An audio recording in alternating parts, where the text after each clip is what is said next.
कहाँ पे रहता हूँ ना, मुझे लगता है वहाँ कोई और भी है, वो जो मुझे दिखाई नहीं देता।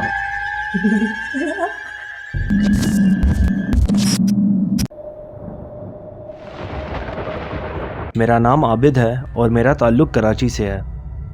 आज मैं आपके साथ अपनी ज़िंदगी की एक भयानक दास्तान शेयर करने जा रहा हूँ। मैं जॉब के सिलसिले में कराची शिफ्ट हुआ तो मेरे पास इतने पैसे नहीं थे कि किसी अच्छी जगह पर घर ले सकूं। मेरे दोस्त ने मुझे एक घर के बारे में बताया जो कराची के इलाके लियारी में वाक़या था।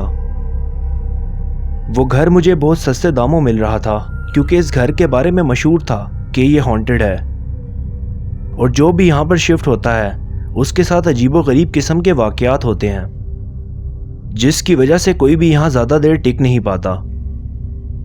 मैंने अपने दोस्त से कहा कि मैं ऐसी बातों पर यकीन नहीं रखता, तुम मुझे बस वो घर ले दो।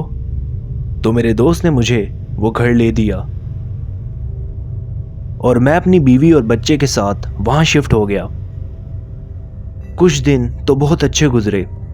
एक दिन लाइट गई हुई थी और मैं अपनी छत पर खड़ा था। सर्दियों के दिन थे, ठंडी रातें थीं और हवाएं चल रही थीं। मेरे घर में एक ही इमरजेंसी लाइट मौजूद थी जो सहन में लटकाई हुई थी। मुझे छत पर गए अभी थोड़ा ही टाइम गुजरा था कि मुझे अपनी बीवी के चीखने की आवाज़ सुनाई दी। मैंने छत की दीवार से जब नीचे देखा तो इमरजेंसी लाइट ज़ोर ज़ोर से हिल रही थी और मेरी बीवी चीख रही थी। मैं भागता हुआ नीचे आया और ऊंचा ऊंचा विर्द शुरू कर दिया।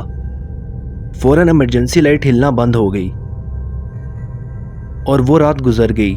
उस रात के बाद एक हफ्ता आराम से गुजरा। फिर एक रात मैं सो रहा था और मेरे साथ मेरा बेटा सो रहा था।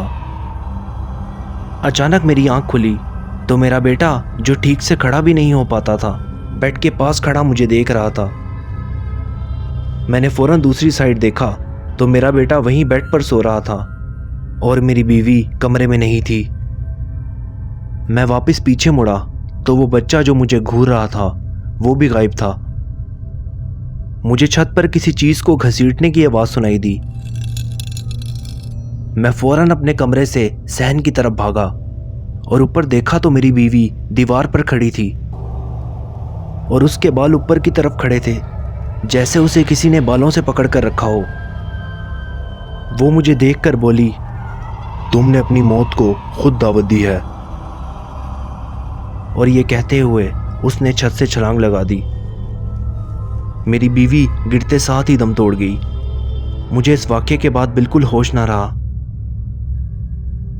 आज इस वाक़ये को 10 साल गुजर चुके हैं और मैं सोचता हूँ कि अगर मैं उस घर में शिफ्ट होने से पहले थोड़ी जांच पड़ताल कर लेता तो मेरी बीवी जिंदा होती।